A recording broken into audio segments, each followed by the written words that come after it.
The air in the private suite was so thick you could cut it with a $20 steak knife.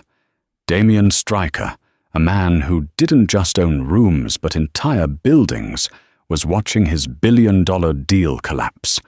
His translator was gone, and his team was useless. The German delegation was insulted. As Damien's patience evaporated, nobody saw the waitress refilling the water. Nobody knew her secret. But when the German CEO stood up to leave, a quiet voice broke the silence. "He didn't ask about the profit margins," she said, in perfect fluent German. "He asked who you're firing. The Gilded Balthazar was more than an upscale restaurant. It was a quiet citadel of influence. Its secluded rooms, especially the famed Constellation Suite, had hosted the rise and fall of fortunes, the birth of alliances, and the discreet dissolution of business empires over $500 bottles of Chateau Margaux. For Wyatt Vance, however, it was nothing but a grueling job, one that barely scraped together enough to cover the interest on the debts her late mother had left behind. She stood near the service door, a silver tray balanced on one palm, listening as the atmosphere inside the suite slid from tense to disastrous. At the head of the mahogany table sat Damien Stryker, billionaire CEO of Aperture Global, a man known for cutting down competitors with the same ease he dismissed underperforming staff. His expression, already infamous for its severity, had soured into something bordering on volcanic. At his right was Marcus Thorne, the impeccably groomed COO, who was now visibly wilting inside a $5,000 Tom Ford suit. The rest of the Aperture team looked equally rattled. Across from them sat the Germans, representatives of the von Hesse Group, a Bavarian industrial dynasty. Their leader, Klaus Müller, wore his tailored suit like battle armor. His eyes, seasoned by both real and corporate wars, flicked with icy disappointment. Aperture's translator had failed to appear. 45 minutes late, unreachable, and rapidly becoming the cause of a multinational disaster. Damien's voice tightened. "Where is Peterson?" Marcus swallowed. "Voicemail, sir. We're trying to secure a remote translator, but the security protocol—" "Useless." Damien turned back to the Germans, and, with the misguided confidence of a monolingual American, repeated himself more slowly and loudly. "Herr Müller, we want the deal." Müller responded in rapid German, a detailed, blistering critique. When Marcus's translation app produced the phrase, "I am hungry for applesauce," Müller's contempt sharpened. That was when Wyatt's manager shoved her forward. "Water service, no eye contact," he hissed. Wyatt slipped inside, silent and efficient, refilling glasses as Damien muttered to Marcus, "We're negotiating for an entire robotics division, and we look like amateurs. Find Peterson, or find a new job." "Sir, I think—" Marcus began. "Shut up." Wyatt moved along the table, her face a neutral mask. She had trained herself to be nothing, to hear nothing. It was safer that way. The less she was perceived, the longer she kept her job. She reached the German side. Klaus Müller was speaking again, this time to his own team. His tone wasn't angry, it was resigned. "Es ist eine Beleidigung," Müller said quietly, his Hochdeutsch crisp and formal. "Sie respektieren uns nicht. Sie respektieren die Handwerkskunst nicht. Sie wollen nur unsere Patente plündern und unsere Ingenieure entlassen. It's an insult. They don't respect us. They don't respect the craftsmanship. They only want to plunder our patents and fire our engineers." Wyatt's hand, holding the heavy silver pitcher, did not tremble. But inside, her mind was racing. Plunder patents, fire engineers. That wasn't what the business papers had reported. The deal was pitched as a merger of equals. She reached Damien Stryker's side. He didn't even look at her as she refilled his glass. He was too busy glaring at Müller. "Look," Damien tried again. "This is simple. We pay you. You give us the company." He spread his hands wide. "What is not to understand?" Müller pushed his chair back and stood up. The entire German delegation stood with him. It was over. "This meeting," Müller said, in heavily accented, broken English, "is ended. Finished." Damien shot to his feet. "You can't just walk out. We have a signed LOI." Müller's younger associate spoke. "Herr Müller says, your disrespect is too big. We go." "No." Damien slammed his hand on the table. The water glasses jumped. "Marcus, get anyone in here who speaks a goddamn word of German. Now!" Marcus was pale. "Sir, in New York, on no notice?" "I don't care if you have to pull them out of a deli. Get me a translator." The room was silent, a standoff between American billions and German pride. The deal was dead. Damien's reputation was in tatters. Wyatt had finished the water service. She was standing by the service door, her shift technically over. She could walk away. She should walk away. This was not her problem. Her problem was the $4,200 in medical bills due on Friday. Klaus Müller and his team were walking toward the door. Damien looked murderous. Wyatt took one breath, and then she spoke. The words that left her lips were not in English. They were in the same precise, formal Hochdeutsch that Klaus Müller had been using. "Verzeihen Sie, Herrn Müller," Wyatt said, her voice clear and steady. It cut through the tension like a laser. Everyone froze. Müller and his delegation stopped halfway to the door. Damien Stryker, whose face had been a rictus of fury, simply blinked, his jaw slack. Marcus Thorne looked as if she had just sprouted a second head. Klaus Müller turned around, his expression unreadable. He looked not at Damien, but at the waitress. "Was haben Sie gesagt?" "What did you say?"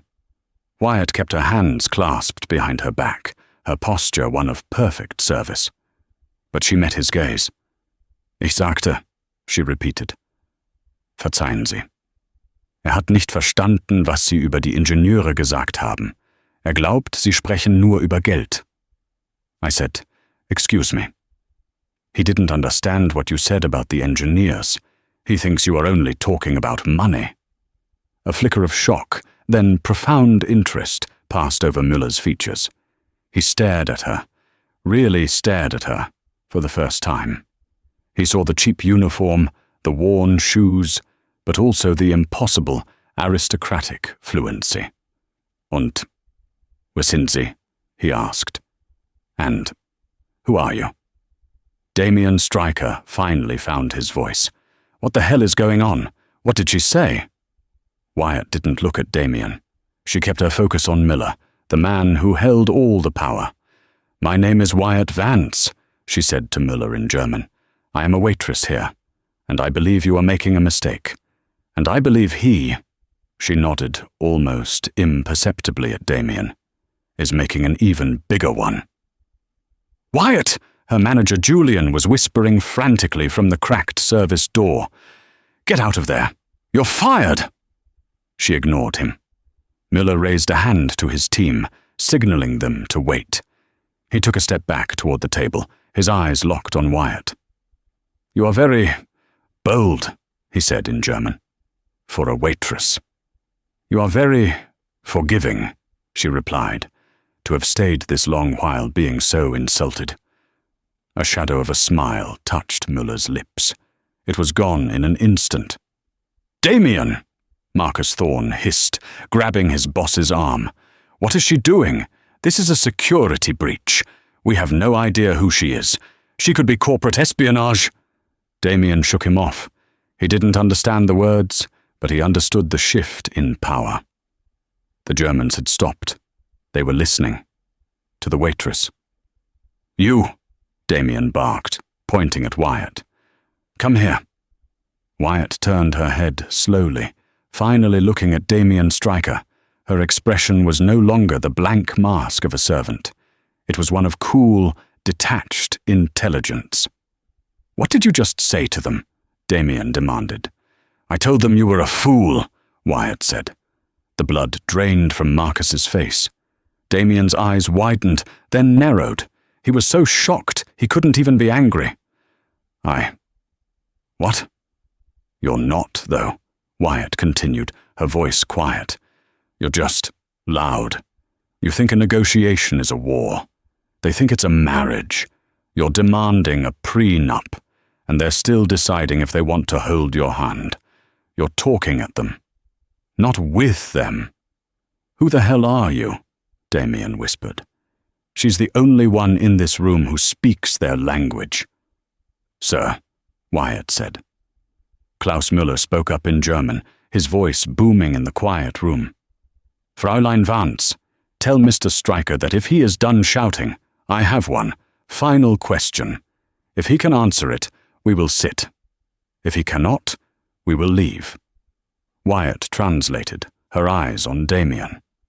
Herr Müller has one final question. If you answer it to his satisfaction, he'll sit back down. Damien ran a hand through his hair. He looked at his own useless team. He looked at the German delegation, poised for flight. He looked at the waitress, who had just insulted him and, in the same breath, saved him. What's the question? He growled. Wyatt turned to Müller. Ist bereit. He is ready. Müller nodded. Fragen Sie ihn. Warum die von Hesse-Gruppe? Es gibt billigere Unternehmen. Es gibt einfachere Unternehmen. Warum wir? Was wissen Sie über unser Erbe, das über die Bilanzen hinausgeht? Ask him. Why the von Hesse Group? There are cheaper companies. There are simpler companies. Why us? What do you know about our heritage beyond the balance sheets? Wyatt translated flawlessly, her tone neutral. He asks, why the von Hesse Group? He says there are cheaper, simpler companies. He wants to know what you know about their heritage beyond the balance sheet. Damien was silent. It was a culture test, a purpose test. He was being asked to prove he wasn't just a plunderer. He looked at Marcus, who just shrugged helplessly. Damien looked at Wyatt. He saw her standing there, poised, intelligent. He saw the way Müller was watching her for the translation, not him. Tell him, Damien began. Tell him it's because of the LEO-7 robot. Wyatt's eyebrows shot up. She translated. Müller looked surprised. Das LEO-7? Tell him, Damien continued, gaining momentum, that the LEO-7 was the first automated surgical assistant. It was designed in 1998. It failed. It was a massive, expensive failure. Your company almost went bankrupt. But you didn't fire the engineering team. You doubled their funding, Wyatt translated, her own voice filling with a dawning respect. Müller's expression softened. Weiß das? He knows this. Tell him, Damien said, his voice lowering, that 3 years later, that same team created the harmonic scalpel technology that revolutionized modern surgery. You didn't care about the quarterly loss. You cared about the long-term vision. That's the heritage I'm buying. I'm not buying your patents, Herr Müller. I'm buying your patience. I'm buying the culture that created that team. Because my company, Aperture, we have the capital, but we've lost that. It was the most honest Wyatt had ever heard a billionaire be. She translated it all. She didn't just translate the words, she translated the confession. She used the formal sigh, but infused it with the personal respect Damien had finally, accidentally, shown. When she finished, there was a long, heavy silence. Klaus Müller looked at Damien Stryker. He looked at Wyatt. Then, slowly, he walked back to the table and sat down. Sagen Sie ihm, Müller said to Wyatt, dass wir von vorne anfangen werden, aber Sie bleiben. Tell him we will start over, but you stay. Damien looked at Wyatt. She nodded. He says we're starting over, and I stay. Julian! Damien roared toward the service door, without taking his eyes off Wyatt. This waitress is on my payroll now. Bring her whatever she wants. And a new suit. Wyatt held up a hand. There's no time, Mr. Stryker. We're already rude. She turned to the head of the table. She pulled out the chair between Damien Stryker and Marcus Thorne. She didn't sit in it. She stood behind it, like a general taking command of a war room. Now, Wyatt said, looking at both billionaires, let's talk about the engineers. The dynamic of the room had been shattered and reformed in a matter of minutes. Wyatt was no longer a ghost. She was the axis on which a multi-billion-dollar deal now turned. Marcus Thorne, the COO, looked at Wyatt with a toxic mix of disbelief and pure, unadulterated loathing. He had just been rendered obsolete by a woman in a $30 uniform. Mr. Stryker, if I may, Marcus interjected, his voice slick. This is highly irregular. We have no non-disclosure agreement with this person. She's a variable we can't control. She's the only variable that's working, Marcus, Damien snapped. So shut up and take notes. He gestured for Wyatt to begin. Wyatt took a deep breath. She was no longer waitressing. She was performing the most intense, linguistic and diplomatic tightrope act of her life. Muller, now comfortable, launched his first real salvo. Die vorgeschlagene Synergie in der Lieferkette ist absurd, Müller stated, his hands flat on the table. Ihre Logistik in Nordamerika ist effizient, aber sie ist rücksichtslos. Sie wird unsere Just-in-Time-Fertigung in Bayern zerstören. Es ist ein fundamentaler philosophischer Unterschied. The proposed supply chain synergy is absurd. Your North American logistics are efficient, but they are ruthless. It will destroy our just-in-time manufacturing in Bavaria.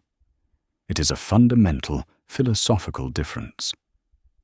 The old Wyatt would have translated this verbatim, but the new Wyatt, the Wyatt who was now the only thing holding this deal together, listened, processed, and refined. Herr Müller, she said, turning to Damien, has foundational concerns about the supply chain integration. He finds your North American model to be ruthless, his word, and he's worried it will break his manufacturing philosophy in Bavaria, which relies on a just-in-time model. He sees it as a philosophical conflict. Philosophical, Damien scoffed. It's cargo, it's numbers. Tell him his philosophy is costing him 14% on the bottom line. Our model will optimize that. Wyatt turned back to Muller. She did not say, your philosophy is costing you money. Herr Müller, she said in German, Mr. Stryker deeply respects the precision of your Bavarian model. He recognizes its just-in-time nature as a marvel of efficiency. Müller nodded, pleased. Damien looked confused. However, Wyatt continued, he is concerned that its current structure is vulnerable to global shipping disruptions, as we've seen recently. His ruthless model, as you call it, is designed for one thing, resilience. He doesn't want to replace your system. He wants to harden it. He proposes using Aperture's logistical network as a strategic reserve for your key components, not as a replacement for your methods. Miller's eyes widened. This was new. Ein strategisches Reservelager? A strategic reserve? Genau, Wyatt said. Exactly. Müller mulled this over, pulling at his chin. Das ist nicht das, was im Entwurf stand. That is not what was in the proposal. It's not, Damien said, catching on. It's a new idea. But I like it. Tell him I like it. A strategic reserve. It protects his philosophy and my resilience, Wyatt translated. A problem that had been a brick wall for 2 hours was suddenly a new, collaborative opportunity. Marcus Thorne was scribbling furiously, his face grim. He had proposed the original ruthless integration. He had just been outmaneuvered by the waitress. They continued, point by point. The negotiation was a minefield. Damien's style was to attack, to demand. Muller's was to defend, to protect his heritage. Wyatt acted as the perfect, brilliant buffer. When Damien said, "The redundancy in his R&D department is insane. I'm cutting 30%. Wyatt translated, "Mr. Stryker is incredibly impressed by the depth of your R&D talent. He wants to know how you would feel about creating a blue sky innovation lab where your most brilliant, redundant engineers would be free to pursue next-generation projects, completely insulated from quarterly pressures." When Müller said, "He will never have creative control. The von Hesse name remains on the board."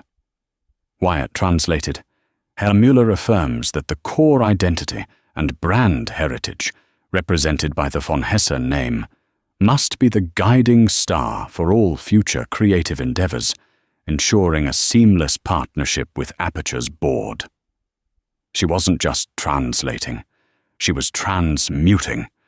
She was taking Damien's lead and Müller's iron and forging a bridge. With every successful exchange, a small piece of Damien's arrogance chipped away, replaced by a new, unfamiliar feeling, awe. He watched her. He watched the way her posture changed when she spoke German, becoming more rigid, more formal. He watched her hands, which she used sparingly to emphasize complex technical points. He watched the way Klaus Müller, a man who had made prime ministers wilt, now looked to her for approval. Where did she come from? The answer to that question came in the middle of a heated discussion about non-compete clauses for key executives. "Es ist nicht verhandelbar," Müller insisted. "Unsere Top-Ingenieure, sie sind wie eine Familie. Sie können sie nicht mit goldenen Handschellen fesseln." "It is non-negotiable. Our top engineers, they are like family. You cannot trap them with golden handcuffs." "Family is family, but a contract is a contract," Damien countered. "I'm investing billions. I'm not going to let a rival, like Heiss Kruger, poach them a year later." The moment Damien said the name, Heiss Kruger, Müller's associate, the younger, sharper man, stiffened. Wyatt paused. She looked at the associate. "Something is wrong." Damien stopped. "What?" "Herr Müller," Wyatt said in German. "Your colleague. He reacted to the name Heiss Kruger." Müller looked at his associate, who flushed. "Es ist nichts." "It's nothing." "It's not nothing," Wyatt said softly. "You're afraid of them. But Mr. Stryker isn't threatening you with them. He's worried about them." Damien, watching this exchange, felt a cold knot in his stomach. He was being shut out again. "Wyatt, what's happening?" "I'm not sure," Wyatt said. "There's something else going on. A subplot." "Then find out," Damien ordered. Wyatt turned back to Müller. "Herr Müller, this deal is stalling. Not because of logistics, not because of R&D, but because of fear. I think you're not just selling a company. You're trying to save it." This was a massive gamble. She had just stepped from translator to therapist. Klaus Müller stared at her. He took off his glasses and rubbed the bridge of his nose. The room was silent. "Das Mädchen ist klug," he said to his associate. "The girl is smart." He looked at Damien. "Heiss Kruger," he said in English, the name tasting like ash in his mouth. "They want us, but they want to destroy us, to break us. They are Raubtiere, predators. They're trying a hostile takeover," Wyatt translated, her eyes wide. "That's why you're here. You're not just considering Aperture. You're fleeing to Aperture. You need a white knight." Damien Stryker and Klaus Müller locked eyes. The pretense was gone. "Heiss Kruger," Damien said, a slow, predatory smile spreading across his face. "I hate those guys." He looked at Wyatt. "Tell him the price just went down. We're not buying his company." Müller looked horrified. "Was?" "Tell him," Damien said, leaning forward. "We are partnering with him. And together, we are going to burn Heiss Kruger to the ground." Wyatt translated. And for the first time that day, Klaus Müller smiled. "Now," Damien said, "let's take a 20-minute recess. I need a new proposal drawn up, and," he looked at Wyatt, "I need to know who you are, and I need to know what happened to my original translator." The Germans retreated to a separate caucus room to discuss the radical new partnership proposal. This left Damien, a fuming Marcus Thorne, and the enigmatic Wyatt alone in the Constellation suite. Damien immediately unclipped his phone from his belt and punched a number. "Smith! Report! Now!" He turned to Wyatt, his eyes narrowed. "You have 60 seconds. Who are you? Where did you learn to speak like that? And why are you a waitress?" "My name is Wyatt Vance," she said, her adrenaline starting to fade, replaced by exhaustion. "My mother was American. My father was German. I grew up speaking both. I studied comparative linguistics and literature at Heidelberg University." Heidelberg? Damien was stunned. That was Germany's Ivy League. What happened?" Wyatt looked down at her hands, the first sign of vulnerability she'd shown. "My mother got sick. Very sick.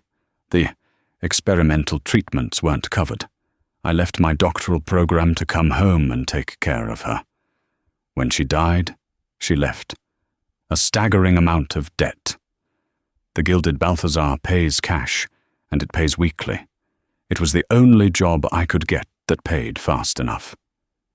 Damien was quiet, processing this.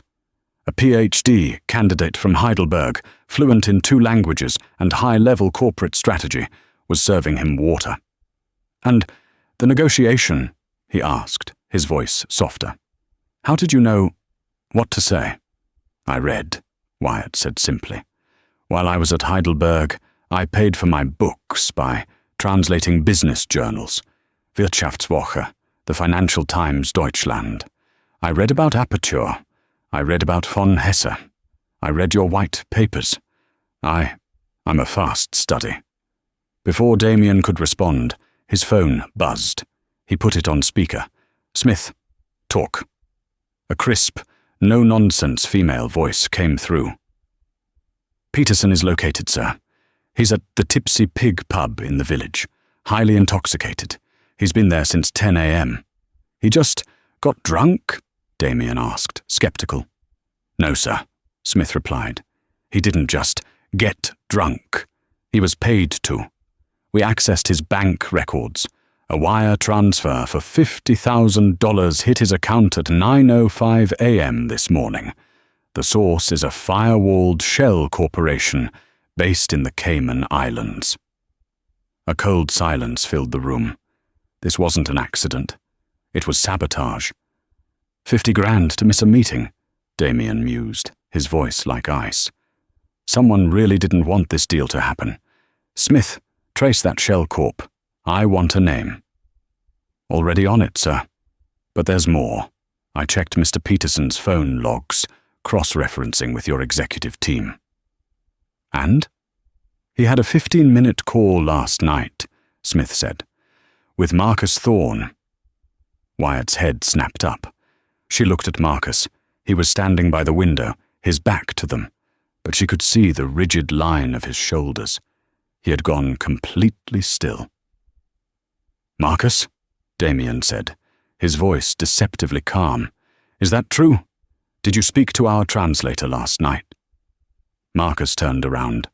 His slick, polished veneer was gone. His face was pale, his eyes wide with a trapped animal's panic. "Damien, it was just a final confirmation, to make sure he was prepared." "Smith," Damien said, his eyes never leaving his COO. "What else?" "The Shell Corporation, sir." Smith's voice was grim. "It's firewalled, but the registration agent. It's the same agent used by Heiss Kruger for their last 5 North American acquisitions." The air left the room. "Oh, Marcus," Damien whispered. "No," Marcus shouted, lunging forward. "It's a lie. It's a setup. They're framing me." "Framing you?" Damien asked, his voice dropping to a predatory growl. "Heiss Kruger, the exact company you've been pushing us to partner with in Europe for 6 months.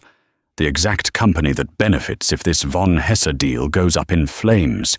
You didn't just talk to Peterson, you paid him off. You sabotaged me." You can't prove that," Marcus stammered. "I don't need to," Damien said. He clicked his phone. "Smith, lock down Mr. Thorne's accounts, all of them. Seize his laptop, his keycard, and his digital access. And have 2 security guards meet me at the Constellation suite. He's trespassing." "Damien, you can't!" Marcus pleaded, his arrogance collapsing into desperation. "I've given you 20 years. I built this company with you. And you tried to sell it to our worst enemy for... what? A promotion? A bigger cut?" Damien looked at him with pure contempt. "You're a fool, Marcus. You didn't just bet against me. You bet against her." He pointed to Wyatt. Marcus looked at Wyatt, his eyes burning with a hatred so profound it made her flinch. You waitress. You did this. You ruined everything." He took a step toward her, his hand raised. Damien moved faster than Wyatt thought possible. He grabbed Marcus by the front of his expensive suit, slamming him back against the wall. "Don't you ever!" Damien hissed, his face inches from Marcus's. "Touch my translator." The doors burst open, and 2 massive security guards entered. "Mr. Thorne," Damien said, straightening his tie as he stepped back. "It appears your services are no longer required. Escort him out. Of the building. And my life." Marcus didn't say another word. His face was a mask of ruined ambition. The guards took him by the arms, and he was gone. The room was quiet again.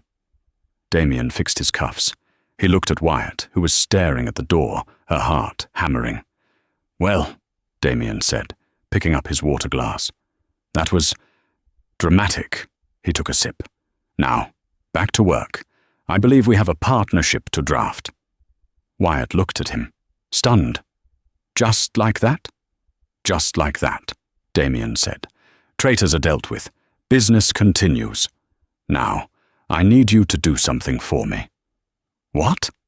"Stop standing by the wall," he said, pulling out the chair at his right hand, the one Marcus had occupied. "Sit down. You're not a waitress anymore. You're my new senior advisor." Wyatt looked at the chair. It was a $10,000 leather chair at the table of one of the most powerful men in the world. She slowly walked over and sat down. It was, she noted, surprisingly comfortable. "Good," Damien smiled. "Now, what's the German word for screwed?" The Germans returned, their faces visibly more relaxed. The partnership proposal had clearly been well received. Klaus Müller sat down and gave a curt nod. "Herr Stryker," Müller began, and Wyatt was about to translate when Müller held up a hand. "Nein," he said, looking at Wyatt. "Von nun an. Sprechen wir Englisch. Es ist fairer. No, from now on, we speak English. It is fairer." Damien raised an eyebrow. "I'm impressed." "I am. Old, Mr. Stryker. Not stupid," Müller said, his English slow but precise. "My ear has returned. Your new advisor. She is very good. She makes me sound like a poet." "She has that effect," Damien said, glancing at Wyatt with a small smile. "So the new proposal," Müller continued, "a joint venture. Aperture provides the capital and the North American logistics. Von Hesse provides the engineering and the European manufacturing. 50-50 split, and we launch a neuer Zweig, a new branch, to destroy Heiss Kruger. I like it," Damien said. "But 50-50 is a problem. I'm putting in more capital. I want 51%. Nein?" Müller said, his good humor vanishing. 50-50, or no deal. The von Hesse name. It is not for sale. It must be equal." "Damien," Wyatt said, leaning in. "Don't This isn't about the 1%. It's about his pride. It's about the marriage you talked about. You can't be the senior partner in a marriage. Damien gritted his teeth. Giving up control was not in his DNA. Fine, 50-50. But I want one last concession, a symbolic one. Symbolic? Miller asked, suspicious. This legacy clause, Damien said, tapping the original proposal. Page 48, Appendix C, the Eleonora von Hesse Arts Trust. It's a defunct arts foundation from the 1980s. My lawyers say it's just a shell. I want it dissolved. It complicates the new corporate structure. The moment the words left his mouth, Wyatt's blood ran cold. She looked at the paper. The Eleonora von Hesse Arts Trust. She hadn't just heard that name. It was her name. She was Wyatt. Her grandmother, the one she'd never met, was Eleonora. Muller, who had been amicable, suddenly went rigid. His face became a stone mask. This shell, as you call it, Miller said, his voice dropping an octave, is not symbolic, and it is nicht verhandelbar. It is non-negotiable. Why? Damien pushed, annoyed. It's a dead asset. It holds nothing but a small schloss in the Black Forest. Wyatt felt the room tilt. A small schloss. Her father used to tell her bedtime stories about the summer castle, the place he was forbidden to return to. Damien, stop, Wyatt whispered, but her voice was drowned out. It's inefficient, Klaus, Damien argued. Let it go. We're building the future, not a museum. You do not understand, Miller said, his hands clenching. The trust is the heritage. It is the soul. It cannot be sold. It cannot be touched. Then the deal is dead, Damien said, bluffing. So say es, Miller said, standing up. So be it. No! Wyatt's voice rang out, sharp and commanding. Both men, shocked, stared at her. She was shaking, not from fear, but from a revelation so profound it was rewriting her entire life. She looked at Klaus Müller, not as a CEO, but as a memory. A vague, shadowy memory from a photograph her father kept hidden in a shoebox. A younger man, standing next to a stern-looking old man. Klaus, she said, her voice trembling. Klaus Müller, from the Schwarzwald. Müller froze. His face went from pale to ashen. He looked at her, as if he was seeing a ghost. What did you say? He asked. The Eleonora Trust, Wyatt said, her mind racing, piecing together decades of fragmented stories. It's not an arts trust, not really. It was my grandmother's escape. It's where she hid her paintings, the ones my grandfather, the Baron, disapproved of. Damien was completely lost. Wyatt, what are you talking about? Muller ignored Damien. He walked around the table until he was standing directly in front of Wyatt's chair. He stared down at her, his eyes searching her face. Who are you? He whispered, this time in German, his voice cracking. Bist du wirklich? Wyatt stood up, so she was eye to eye with him. Ich bin Wyatt, she said, her own German now laced with a faint, long-buried Swabian accent. The accent of the Black Forest. Ich bin die Tochter von Friedrich, der Sohn, den verstoßen hat. I am Wyatt. I am the daughter of Friedrich, the son he disowned. Klaus Müller's hand flew to his mouth. He staggered back. Mein Gott, he breathed. Friedrich's kind? Wyatt, Eleonora. You are named for her. What is going on? Damien demanded, standing up. Someone talk to me. He knew my father, Wyatt said, tears welling in her eyes as she looked at Damien. My father was Friedrich von Hesse, the only son of Baron Wilhelm von Hesse. He was disowned, cast out, for marrying my mother. An American, she turned back to Klaus, You were his Vertrauter, his right-hand man. I was, Klaus said, his composure completely gone. He was no longer a CEO. He was an old man, witnessing a miracle. Your grandfather, the Baron. He is dying, Wyatt. The words hit her like a physical blow. He is dying, Klaus repeated. And his only regret, his only one, is what he did to Friedrich. He has spent 20 years looking for you. He hired me to find you. You knew? Wyatt choked out. No, Klaus insisted. We knew Friedrich had a child. We knew he was in New York, but he changed his name. Vance, from Hesse Vance. Oh, we are fools. We never made the connection. This deal, this merger with Aperture, it was a white knight deal, yes. But it was also a way to get our people on the ground in New York. A final, desperate attempt to find you. Damien sank back into his chair. He was the CEO of Aperture Global.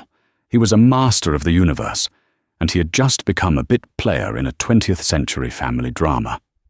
The Eleonora Trust, Wyatt said, understanding.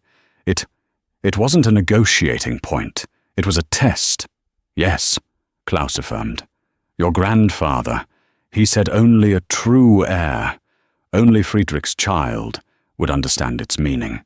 He said any plunderer would try to dissolve it. Damien looked at the paper. He looked at Wyatt. I'm the plunderer. You were, Wyatt said, wiping her eyes. But you're not now. Klaus Müller put a heavy, trembling hand on Wyatt's shoulder. Fräulein, Baroness, Wyatt, your grandfather is dying, and you are the last of the von Hesse line. This company, it is yours.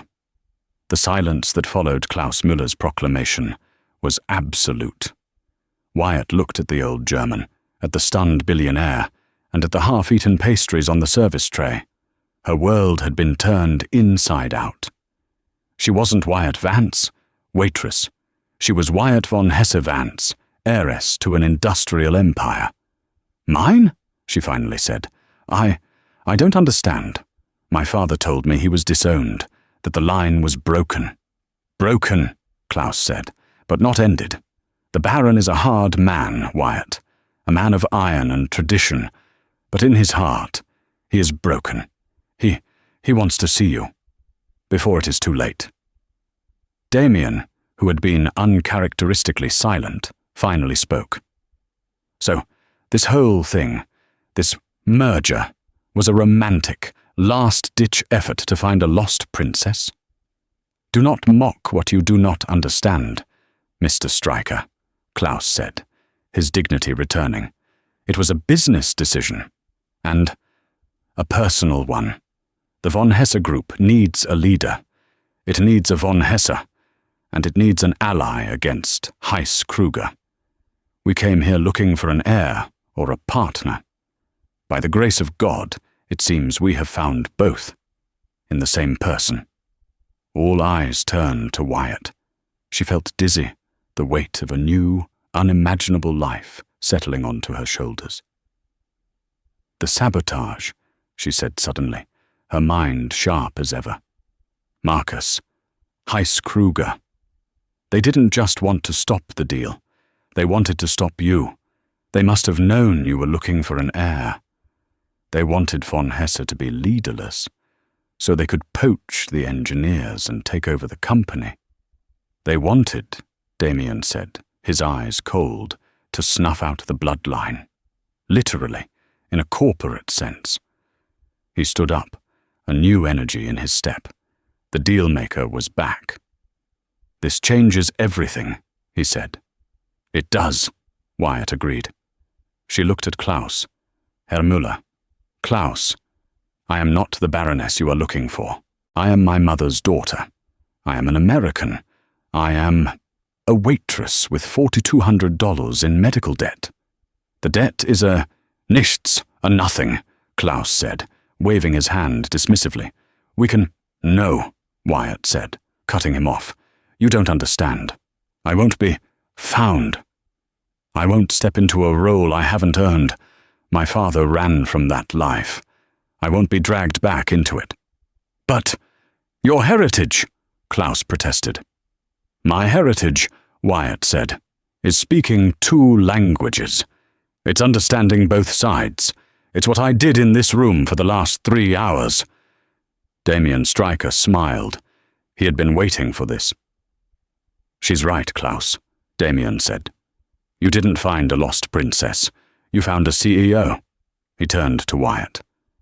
And as your new senior advisor, a title that is suddenly laughably inadequate, I'm advising you to stop thinking like a waitress. You hold all the cards, Wyatt. What? What do you mean? She asked. I mean, Damien said, grabbing a fresh piece of paper and a pen. This deal is no longer 50-50, and it's not a partnership between Aperture and von Hesse. He scribbled on the paper. It is a new entity, he declared. We will call it Aperture Hesse Global, a new holding company. It will absorb 100% of the von Hesse Group and 100% of Aperture's European operations. We will fund it with capital from Aperture, and we will protect it with the von Hesse legacy. We will destroy Heiss-Kruger. We will own the future. A new company, Klaus murmured, intrigued. But who, Wyatt asked, will run it? Damien looked at her, his expression one of pure, unadulterated respect. Not me, and not you. He turned to Klaus. Tell the Baron that his company is safe, that his granddaughter is safe, and that the new entity, Aperture Hesse Global, will be co-chaired by 2 people. He pushed the paper across the table. Klaus Müller, representing the von Hesse heritage, and Damien Stryker, representing Aperture. Wyatt was confused. But what about me? You said, I'm co-chairman, Wyatt, Damien said. I'm not the CEO. Chairmen are symbolic. They guide. They plot. They don't run things. He pointed to a blank line he had drawn at the top of the page. This new company, Damien said, needs a chief executive officer. Someone who understands both sides. Someone who speaks the language of German heritage and American resilience. Someone who can read a balance sheet and stop a hostile takeover. Someone who can bridge both worlds. He slid the pen over to her. The new deal, Damien said, is that you, Wyatt von Hesse-Vance, are named CEO of Aperture Hesse Global, effective immediately. Your salary, he paused, will be more than enough to cover your debts, and your first act will be to sign this merger. Wyatt looked at the blank line. She looked at Damien, who was grinning like a pirate who had just found a new map. She looked at Klaus, who was watching her with tears in his eyes, a look of profound, paternal pride. She thought of her mother. She thought of the years of struggle. She thought of the humiliation of the morning, and the terror, and the strange, electric thrill of the negotiation. I have one condition, Wyatt said. Damien's smile faltered. Name it. The Eleonora von Hesse Arts Trust, Wyatt said. It will not be dissolved. It will be the guiding principle of the new company. We won't just harden the supply chain. We won't just innovate in R&D. We will invest in the people, in the family, in the craftsmanship. The heritage isn't just a name, Klaus. It's a promise. Klaus Müller nodded, unable to speak. Good, Wyatt said.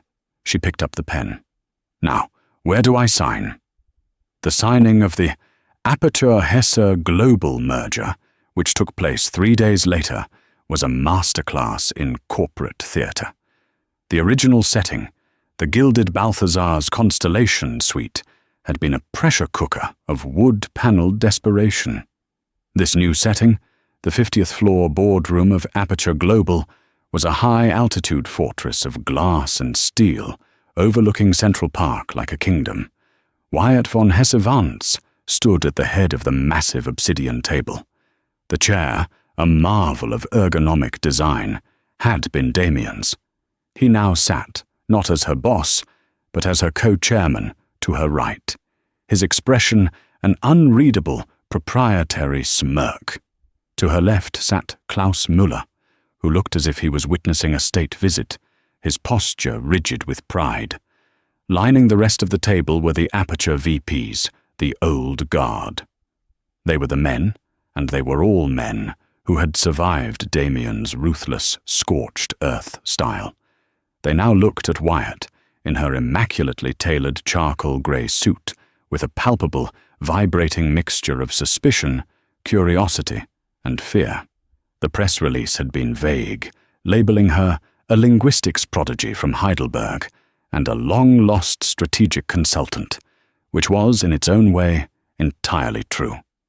The waitress part, by unspoken agreement, had been scrubbed from the official record. And finally, the corporate lawyer droned, the signature of the new chief executive officer.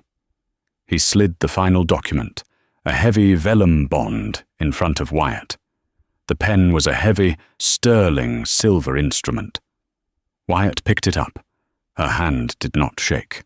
She remembered, just 72 hours ago, her hands shaking so badly she could barely pour water. She remembered the coarse, cheap polyester of her uniform, now replaced by the soft, structured wool of her suit. She signed. Not Wyatt Vance. She wrote in a clear, steady hand, Wyatt von Hesse-Vance. Damien's smirk widened. He tapped his own pen. And with that, I believe we are concluded. Gentlemen, he said, his voice booming in the sterile room, meet your new CEO. The VPs clapped, a perfunctory, polite sound. As the meeting broke, one of them, a man named Reynolds with a polished silver fox look, approached her.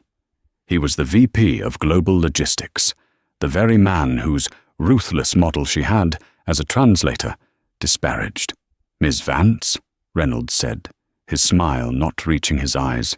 No, just one conventional ascent to the top. I must admit, in all my years, I've never seen anything quite like it. It was a test, a subtle sharp jab to see if she would bleed. Wyatt did not smile back. Mr. Reynolds, you'll find I'm unconventional in all the most effective ways. I've read your Q3 projections. Your ruthless model is optimized for speed, but it's bleeding us dry in customs duties and vulnerability to shipping disruptions. Reynolds' smile vanished. It is, she continued, inefficient. I expect a full brief on my desk by Monday, with 3 alternative resilience models, as we discussed in the German negotiations. I trust you were taking notes. The man's face paled. He had just been put on notice by the prodigy. Yes, of course, Miss Vance. CIO. Good, she said, dismissing him. I'll see you Monday. Reynolds retreated, his confidence visibly shattered. Damien, who had watched the entire exchange, let out a low chuckle. You learn fast, Baroness. Don't call me that, Wyatt said, turning to the window. The room was empty, save for them and Klaus. And I already knew his model was flawed. I'm just in a position to fix it now. Klaus stepped forward, his face etched with a new, urgent kindness. The von Hesse jet is fueled and waiting at Teterboro, Wyatt. The Baron, he is stable, but he is asking for you. Wyatt nodded, the weight of her next, more personal negotiation settling on her. I'll be there in an hour.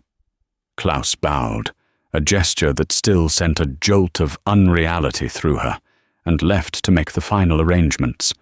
She was alone with Damien, the two of them looking down at the city. So, Damien said, sipping a coffee he had poured himself. CEO, first day. You've already terrified my VP of logistics. He'll live, she said. Heiss Kruger. Tell me about the war. Damien's expression darkened. The war has already begun. Marcus Thorne wasn't just a traitor. He was a symptom. Heiss Kruger has been trying to poach von Hesse talent for years. They knew the Baron was ill, They knew he was searching for an heir. This wasn't just corporate sabotage, Wyatt. This was dynastic. He faced her. You are the CEO. You are the builder. Your job is to take the von Hesse heritage and the Aperture resilience and forge them into a company that can't be broken.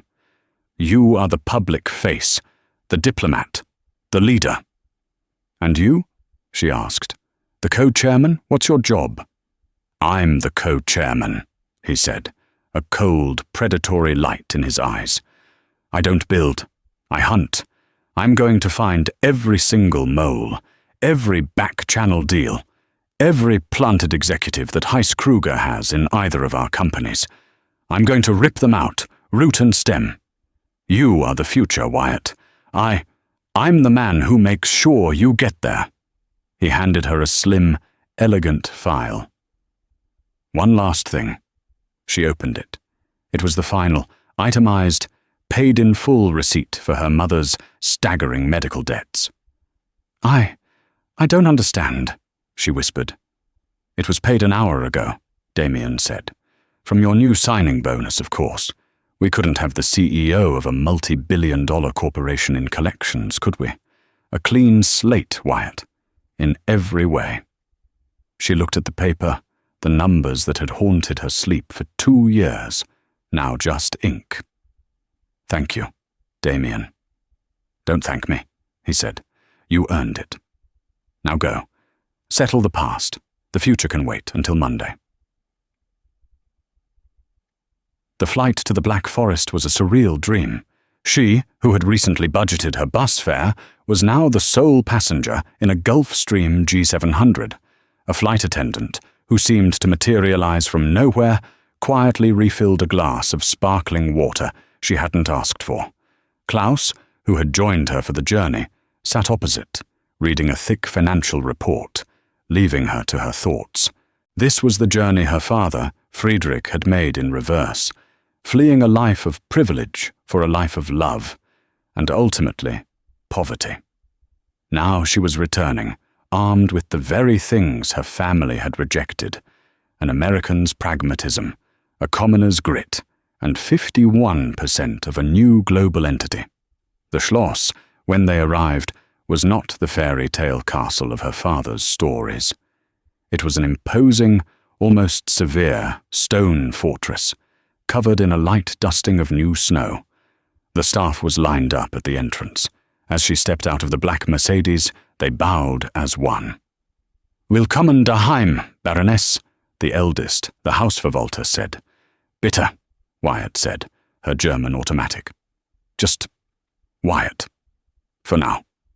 Klaus led her through grand, cold hallways that smelled of old wood, floor polish, and something medicinal. He stopped at a pair of large oak doors. "He is in the study. He is frail, Wyatt. But his mind, it is as sharp as it ever was." She entered alone. Baron Wilhelm von Hesse was not the iron-fisted tyrant she had imagined. He was a shockingly frail man, engulfed in a massive wheelchair, a thick wool blanket pooled in his lap. An oxygen tube snaked beneath his nose. But his eyes were the ones she had seen in her father's only photograph. Sharp, intelligent, and utterly unforgiving. He dismissed the nurse with a curt wave. For a full minute, they just stared at each other. "Du hast die Augen deiner Großmutter," he finally rasped, his voice a dry whisper. "You have your grandmother's eyes." "And my mother's stubbornness, I am told," Wyatt replied in perfect, formal German. A flicker of something. Not anger. Surprise. "Du sprichst, Gott." You speak. Well. "I had to," she said. "It was the only way to hear my father's stories. The ones about the man who broke his heart." The Baron flinched, the first crack in the iron facade. "He was a fool," the Baron whispered. "He chose that woman. He chose love," Wyatt shot back, her voice low and dangerous.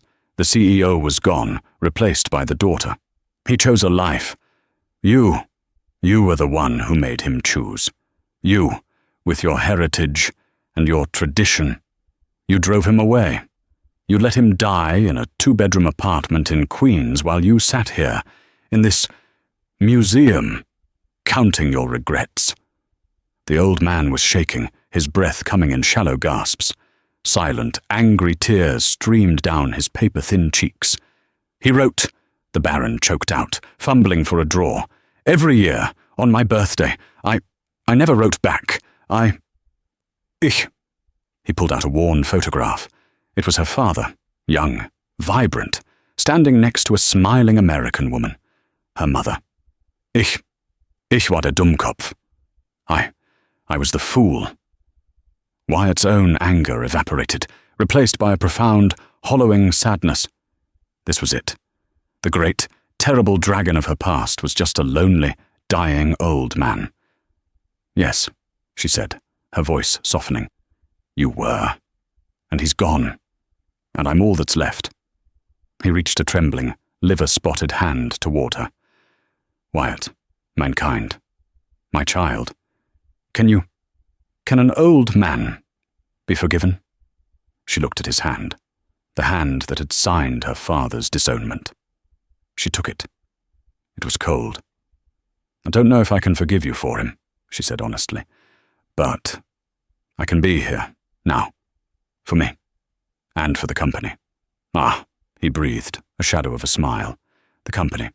Aperture Hesse. Klaus told me. The CEO. He chuckled, a dry, rattling sound. A woman, running it all. Your grandmother, Eleonora. She would have loved that. She was a rebel, too. I know, Wyatt said. I read her trust documents. That's why I saved it. The heritage. Gut, the Baron said, his eyes closing. Gut. Es ist sicher. It is safe. Wyatt sat with him for another hour, telling him not of the debt, but of the negotiations. Not of her fear, but of her strategy. She watched as the regret in his eyes was slowly replaced by a new, unfamiliar look. Pride. When she left the study, Klaus was waiting. He is peaceful, she said. You have given him his final gift, Klaus said.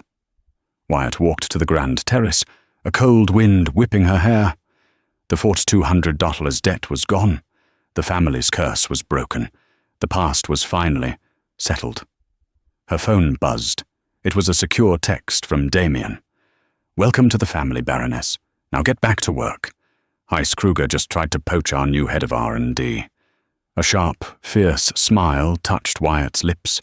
She looked out at the dark, snow-covered forest of her ancestors. It was her forest. This was her company. She typed a reply. I'm on my way. And Damien, call me CEO. She turned, her suit jacket catching the wind, and walked back into the Schloss. Not as a waitress, not as an heir, but as a queen, ready for her war. And so, Wyatt Vance walked out of one life and into another. She proved that the most powerful person in the room isn't always the one with the loudest voice, but the one who understands. Her past didn't define her. It armed her. She went from serving billionaires to leading them, all because she saw a bridge where everyone else saw a wall. This story is a powerful reminder that your greatest skills might be hidden, just waiting for the right, high-stakes moment to be revealed. Don't wait to be asked. What did you think of Wyatt's incredible transformation? Which twist surprised you the most? Let me know your thoughts in the comments below. If you loved this story of hidden talent and dramatic reveals, please hit that like button, share it with a friend who needs a little inspiration, and don't forget to subscribe.